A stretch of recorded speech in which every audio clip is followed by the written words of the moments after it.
Jubilee Hills బైపోల్కి సంబంధించిన నామినేషన్ల ప్రక్రియ ఇప్పటికే స్టార్ట్ అయింది. అయితే పెద్ద ఓట్ షేర్ ఉన్నటువంటి ముస్లిం కమ్యూనిటీ జూబ్లీ హిల్స్ నియోజకవర్గంలో చాలా ఎక్కువ ఉంటుంది. సో ఎంఐఎం పార్టీ స్టాండ్ ఏందనేది తెలుసుకునే ప్రయత్నం చేద్దాం. ఎంఐఎం అధినేత హైదరాబాద్ ఎంపీ असदुद्दीन ओवैसी మనతో ఉన్నారు. सर, इतना बड़ा कॉन्स्टिट्यूंसी जहाँ पे मुस्लिम कम्युनिटी बहुत ज़्यादा है, वहाँ पे एमआईएम जुबली हिल्स बाईपोल में इलेक्शन में कंटेस्ट कर रहा है या नहीं कर रहा सर? देखिए, खाली मुस्लिम बोल के क्वेश्चन करना गलत है। बोराबंडा में हमारा कॉर्पोरेटर जीता सो है वहाँ पे, और वो बैकवर्ड क्लास कम्युनिटी के थे। और इससे पहले भी एमआईएम कंटेस्ट करे, नॉन मुस्लिम कैंडिडेट थे, नियरली 40,000 वोट्स लिए थे। तो एमआईएम पार्टी का रीच और वोट जो है सिर्फ एक्सक्लूसिवली मुस्लिम कम्युनिटी नहीं है जुबली हिल्स में या कहीं भी। अब रहा सवाल कि जुबली हिल में कंटेस्ट कर रहे नहीं कर रहे, अभी हमारी पार्टी में 1-2 दिन में विद इन 1 और 2 डेज डिसीजन हो जाएगा। पूरे हमारे जितने भी जिम्मेदार लोग हैं उन सब से बात करके ये फैसला लेंगे। सर, ये जुबली हिल्स कॉन्स्टिट्यूंसी में 2 डिविजन्स आपके अंडर में, मतलब आपका कॉर्पोरेटर जीता, एर्रागड्डा एक, शेखपेट एक, हाँ, और कांग्रेस के 2 है, बीजेपी के 2 कॉर्पोरेटर्स है।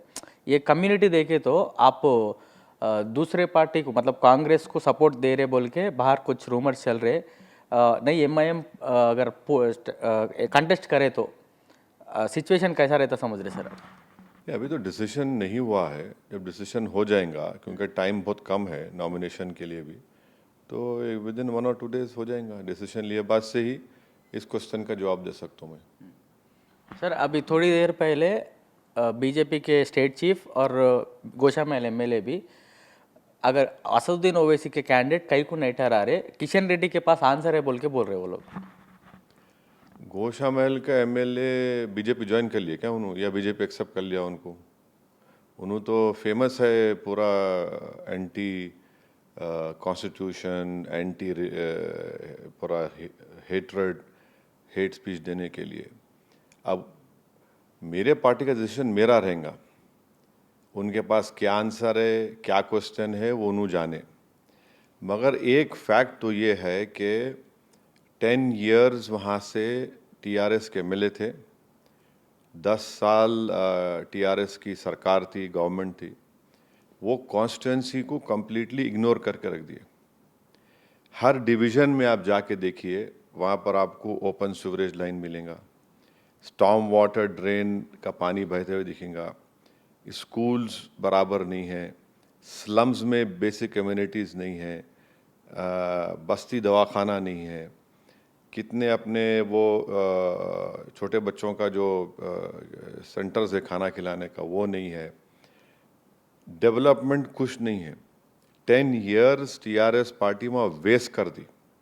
और ऑनेस्टली मैं बोल रहा हूँ कि वहाँ पर जब टीआरएस पार्टी पावर में थी तो इतना वहाँ पर उन्हीं के पार्टी के लोगों पे तकलीफ हुआ। उनके कई पार्टी के लीडर्स, इतना उनको प्रेशराइज किया गया, इतना उनको डिमोरलाइज किया गया कि वो कॉन्स्टिट्यूंसी छोड़ के चले गए।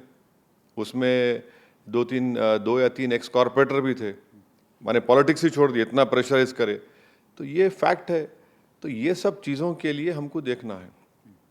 सर, आपका पार्टी यहाँ पे पैदा हुआ, यहाँ पे बेस बहुत ज़्यादा है, लेकिन आप देश के हर स्टेट में कंटेस्ट करने के लिए आगे जा रहे, लेकिन जहाँ पे बेस ज़्यादा है, जहाँ पे आपको पावर ज़्यादा है, वहाँ पे कंटेस्ट करने को इतना सोचना क्यों पड़ रहा सर? ये पार्टी का डिसीजन है, डिसीजन में फिर डिस्कशन होना, फिर एक कंसेंसस पे आना, तो ये तो हर पार्टी का प्रोसेस है।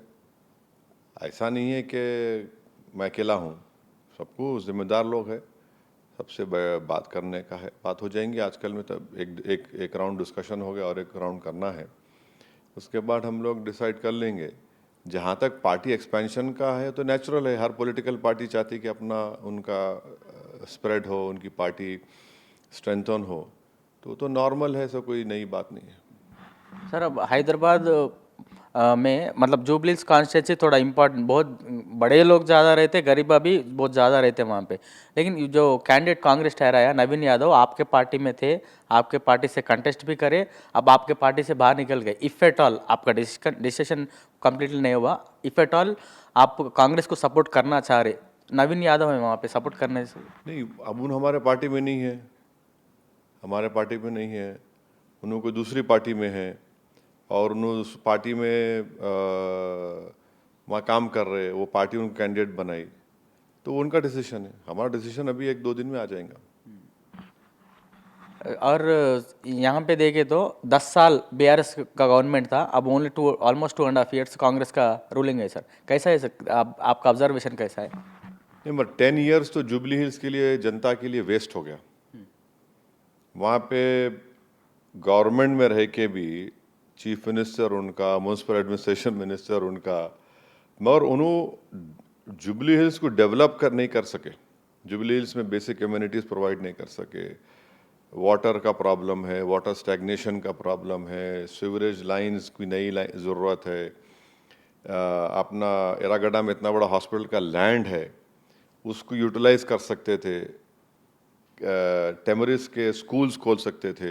ये सब बातें हम लोग बोले हैं, ऐसा नहीं बोल के नहीं, मगर कंप्लीट वेस्ट हुआ और वो इनजस्टिस हुआ जुबली हिल्स की जनता के लिए, जुबली हिल्स के वोटर्स के लिए। तो ये हमारे लिए है। अब हम तो ये देख रहे हैं कि कैसा जुबली हिल को डेवलप करना। आप सही बोल रहे हैं, उसमें एक स्लम्स भी है, बहुत बड़े लोग भी है, फिर नॉर्मल अपर मिडिल क्लास भी है, वेरियस बैकवर्ड क्लास के लोग हैं, दलित है, मुस्लिम है, अपर कास्ट कम्युनिटी के लोग हैं। तो ये सब चीज़ें हैं। पर जुबली एज अ कॉन्स्टिट्यूंसी अगर आप देखेंगे ना, तो जिस तरह से एक रूलिंग पार्टी में रहते हुए जो डेवलपमेंट होना था, वो डेवलपमेंट बीआरएस पार्टी नहीं कर सकी। दूसरी बात यह है कि लास्ट पार्लियामेंट इलेक्शन में आप देखेंगे कि नियरली कितना 35% के करीब टीआरएस का आउट था 23 असेंबली इलेक्शन में। वो कोलैप्स हो गया पूरा। बीजेपी के 8 एमपी जीत गए यहाँ पे। मैंने टीआरएस का आउट 34-35 से 15% पे आ गया विद इन 6 मंथ्स। वो भी हमारे लिए एक हमारे थिंकिंग में है, वो भी चीज़ है कि सडनली टीआरएस बीआरएस का आउट इतना गिर गया कि बीजेपी के 8 एमपी जीत गया और उनका एक भी नहीं जीता। तो ये भी हमारे पार्टी में डिस्कशन है इस बारे में भी, तो इसके बारे में हम सामने रख कर डिसाइड करेंगे। सर, आप ये आंसर देने के बाद, सुनने के बाद एक क्वेश्चन रेज होता बहुत जने को, दूसरे स्टेट्स में बीजेपी को पॉजिटिव होने के लिए असदुद्दीन ओवैसी एक कैंडिडेट को ठहराते, लेकिन यहाँ जहाँ पे अब हैदराबाद में कांग्रेस को कैसा सपोर्ट कर सकते, एक क्वेश्चन। और एक क्वेश्चन, कौन से साइड है एक्चुअली, एक तरफ बीजेपी की दिखता, एक तरफ कांग्रेस दिखता, या नहीं तो जो सत्ता में है उनके साथ में रहते। ऐसा है ना, अब किसकी आंखों में प्रॉब्लम रहा तो उन्हें उसको लाल दिखता या उसको काला दिखता। अब उसके आंखों का इलाज तो मैं नहीं कर सकता, तो उन्हें नंबर लगाना है नक्की। हमारे को जो दिख रहा हम बोल रहे हैं आपको, वो क्या है? वाइस प्रेसिडेंट का इलेक्शन हुआ, मैं एक ही एमपी हूँ, किसको वोट दिया? मैं किसको वोट दिया बोलो आप? जस्टिस सुदर्शन रेड्डी साहब को दिए, उन्होंने इंडिया अलायंस के कैंडिडेट थे। बावजूद इसके कि कांग्रेस के हाई कमांड का कोई आदमी नहीं बात करा मेरे से। लास्ट 5 ईयर्स पहले मैडम सोनिया गांधी डायरेक्ट मेरे को फ़ोन कर रहे थे। उस वक्त भी मैं कांग्रेस को अपोज कर रहा था, जब मैं टीआरएस को सपोर्ट कर रहा था। मैडम सोनिया गांधी बात करके बोले, I want you to support. मैं yes madam, I will support. Do you want me to send a candidate? बोला no madam, it is good enough, he is Mahatma Gandhi is grandson. तो ये मेरा पॉलिसी कंसिस्टेंट रहा। Secondly, BJP Narendra Modi 3 मरतबा prime minister बने, 2014, 2019, 2024। कितने parliament की सीट हम लड़े बोलो आप, जिससे बीजेपी को, चलिए मान लो वो जो बोल रहे एलिगेशन लगा रहे, उसमें सच्चाई क्या है बताओ आप? अच्छा, तेलंगाना में 1 सीट लड़ा मैं, 8 कैसे जीत गए बीजेपी? भाई बोलो आप, मैं जिम्मेदार हूँ क्या? हाँ, सिकंदराबाद बीजेपी जीत गई, चिवड़ला बीजेपी जीत गई, तो ये उनको क्वेश्चन करना है, उनको सेल्फ इंट्रोस्पेक्शन करना है। टीआरएस का वोट 6 महीने में 35 से 15% पे आ गया। कैसा आया? मेरी वजह से आया क्या? मैं तो कोई मैजिशियन तो नहीं हूं। मैं अपनी पार्टी को एक्सपैंड कर रहा हूं। थर्डली, अगर किसी को ये कंप्लेन है तो भाई हम तो बिहार में ओपन अलायंस करना चाह रहे थे आपसे। हमारे पार्टी प्रेसिडेंट अख्तर उल ईमान लेटर लिखे तेजस्वी यादव को कि हमारे को 6 असेंबली सीट्स दे दो आप। लास्ट टाइम हम 5 जीते थे, एक बढ़ के 6 दे दो, और अगर आप पावर में आ गए तो हमारे को मिनिस्ट्री मत दो। सिर्फ आप कम्युनलिज्म को, फैशिज्म को, पीस को मेंटेन करो और सीमांचल डेवलपमेंट काउंसिल बनाइए आर्टिकल 371 के तहत, जैसा अभी कर्नाटका गुलबर्गा रीजन में है। डेवलपमेंट सीमांचल बहुत बैकवर्ड एरिया है। आप वो भी नहीं करना चाहते। अब इसमें मेरी क्या गलती है बोलो आप? मैं तो कोई एनजीओ नहीं हूं कि खाली एक सेमिनार पेपर देके। मैं एक पॉलिटिकल पार्टी का रिप्रेजेंटेटिव हूं, तो मेरे को मेरी पार्टी को एक्सपैंड करना है। महाराष्ट्र में हमारा 4th पॉइंट, महाराष्ट्र में हमारा एक एमपी था। पूरे महाराष्ट्र में एक ही मुस्लिम एमपी था, इम्तियाज जलील। सब मिलके हराए उसको, पूरे सो कॉल्ड सेकुलर पार्टीज। अब महाराष्ट्र में 13% मुस्लिम पॉपुलेशन है, एक मुस्लिम एमपी नहीं है। 5th पॉइंट, पूरे भारत की पार्लियामेंट में कितने मुस्लिम एमपी थे? 23 है। नॉट इवन नियरली 4% खाली ऑफ द मुस्लिम पॉपुलेशन। ये सब चीजों का जिम्मेदार कौन है बताइए फिर आप? इसका रेस्पॉन्सिबिलिटी किस पे आता? मेरी रेस्पॉन्सिबिलिटी है तो ठीक है, मैं एक्सेप्ट कर लेता हूं, मेरे को क्रेडिट देना चाहे दे दो आप। बट ये वैलिड क्वेश्चन है, और इस मुस्लिम पॉलिटिकल रिप्रेजेंटेशन नहीं होने की वजह से ये प्रॉब्लम्स पैदा होते कि डेवलपमेंट नहीं होता, पॉलिटिकल वॉइस नहीं होने की बिना पर। हमारा बोलना है कि इंडियन डेमोक्रेसी को हम स्ट्रेंथन कर सकते हैं, कॉन्स्टिट्यूशन में और बिलीफ क्रिएट करना है। उसके लिए हर कास्ट का एक पॉलिटिकल लीडरशिप है। भाई कांग्रेस में है तो रेड्डी लीडरशिप है, बैकवर्ड क्लास की लीडरशिप है, दलित की है। टीआरएस में वेलमा लीडरशिप है। टीडीपी चले आओ, कम्मा लीडरशिप है। हाँ, जगन के पास चले आओ, रेड्डी लीडरशिप है। उन्होंने एक्टर है तो उन्होंने बोलते कापू लीडरशिप बोलते। मुस्लिम पॉलिटिकल एम्पावरमेंट की अगर बात करना गुनाह है क्या? बोलो आप। गुनाह नहीं है, कोई क्राइम नहीं है। डेमोक्रेसी कैसा है? डेमोक्रेसी हर एक को रिप्रेजेंट करना है, उनका वॉइस होना, पार्टिसिपेटिव फॉर्म ऑफ डेमोक्रेसी होना। इंडिया कैसा है? गार्डन कैसा है? उस गार्डन में हर फूल रहता, हर फ्लावर रहता। वो फ्लावर अगर ब्लूम हुआ तो गार्डन अच्छा दिखेगा ना। खाली उसमें अगर थॉर्न्स कांटे रहे तो कैसा होगा? तो हमारा ऐसा, ये हमारा बिलीफ ये है कि डेमोक्रेसी स्ट्रेंथन होगा जब भारत की सबसे बड़ी माइनॉरिटीज़ का एक पॉलिटिकल लीडरशिप होंगी, उनका रिप्रेजेंटेशन होगा। सर, इससे पहले आप कांग्रेस के साथ गवर्नमेंट में थे जब हैदराबाद मेयर डिवाइड कर लिए कांग्रेस और एमआईएम। इफ़ एट ऑल, थोड़े जनों को डाउट है, इफ़ एट ऑल आप अगर सपोर्ट करें तो मिनिस्ट्री एक्सपेक्ट कर रहे हैं क्या सर? किसको सपोर्ट कर रहे नहीं कर रहे क्या है हमारे को? देखिए, हमारे को ये मिनिस्ट्री से मतलब नहीं है। हमारे को नहीं है, हमारे को उससे मतलब ही नहीं है। म्यूनसिपल इलेक्शंस कब होंगे मेरे को नहीं मालूम, कैसा होंगे किसी को नहीं मालूम, किस फॉर्मेट में होंगे नहीं मालूम। फोर्थली, अभी असेंबली इलेक्शंस को टाइम है, पार्लियामेंट इलेक्शंस को टाइम है। तो ये भी जब देखेंगे, ऐसा तो कुछ भी हमारा देखिए कोई पोस्ट के लिए नहीं होना मेरे को।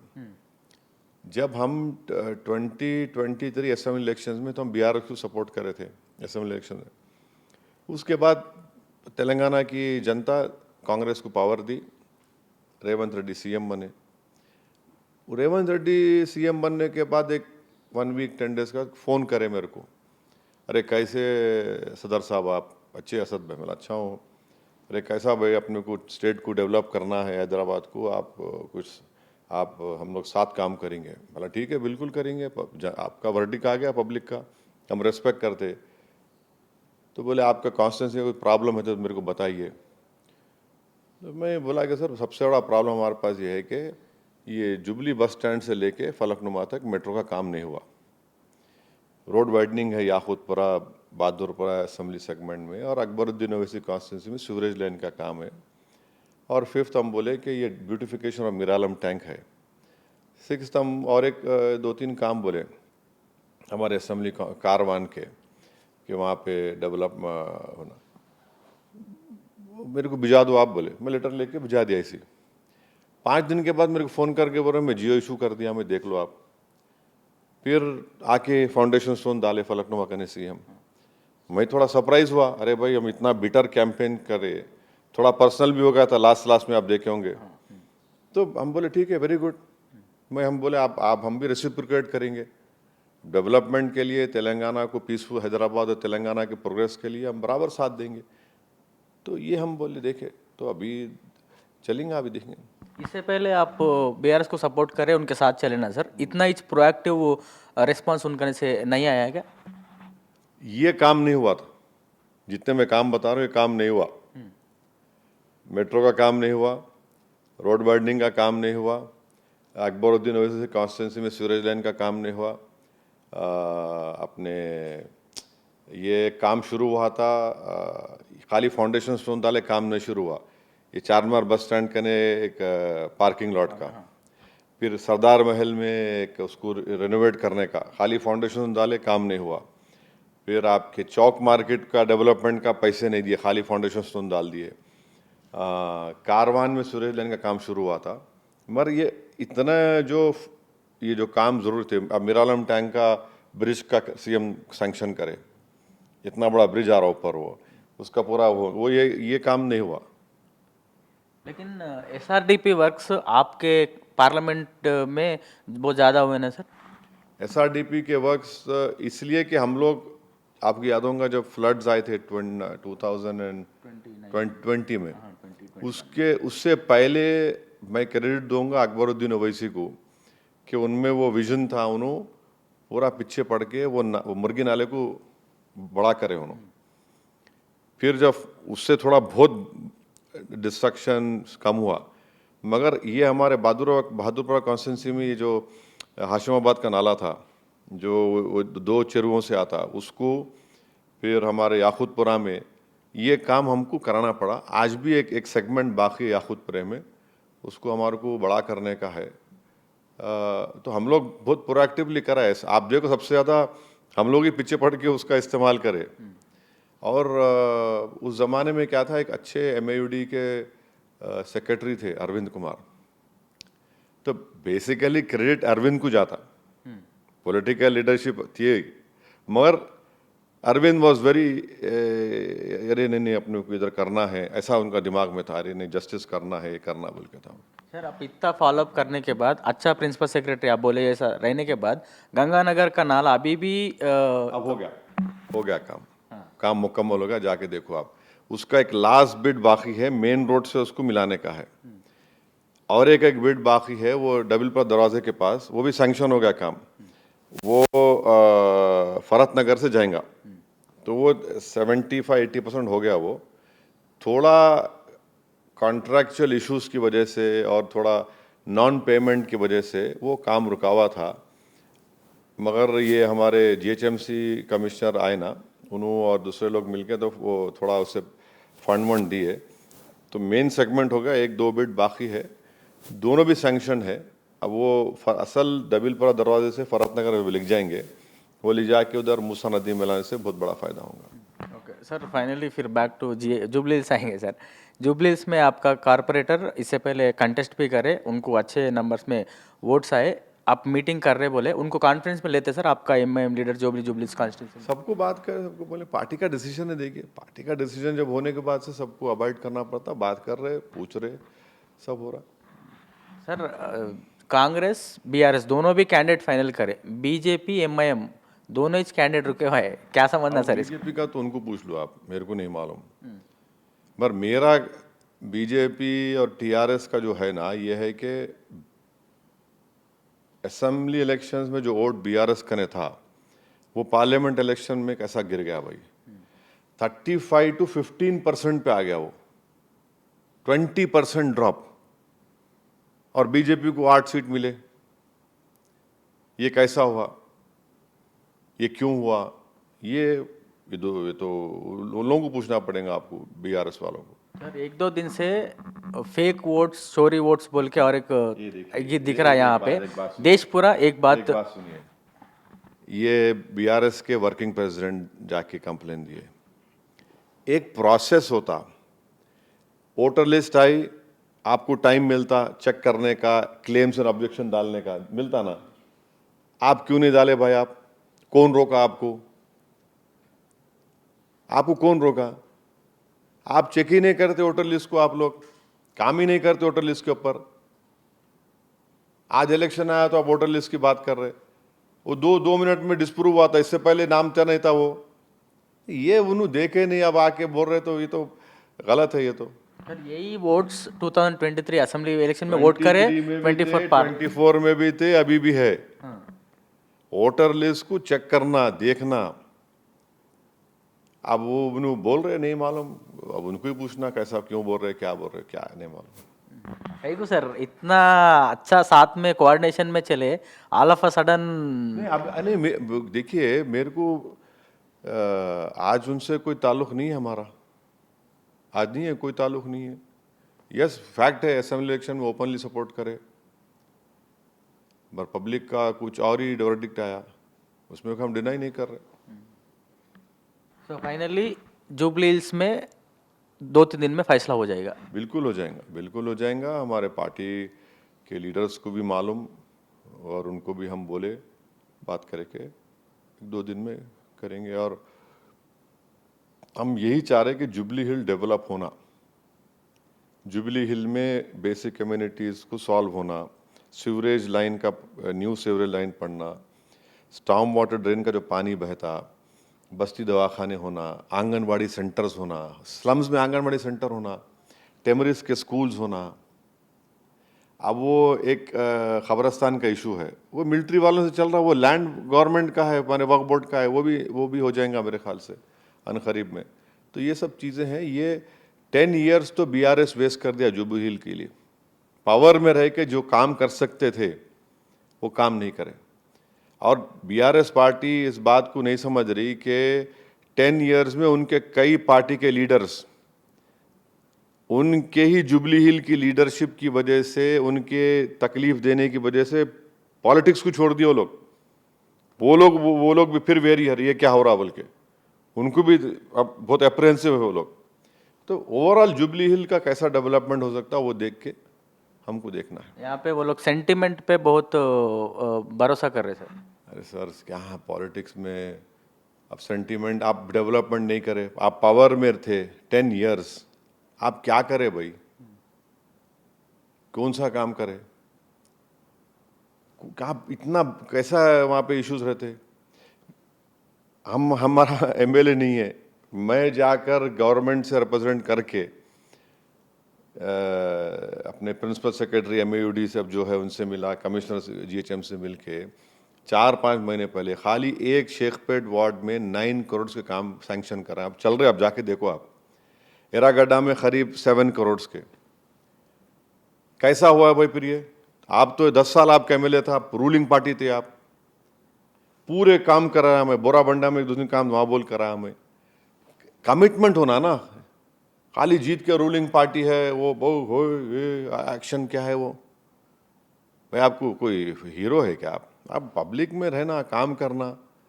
हीरो बन के थे खाली 10 साल, क्या हुआ? कुछ भी नहीं, 10 साल वेस्ट हुआ जुबली हिल्स के लिए।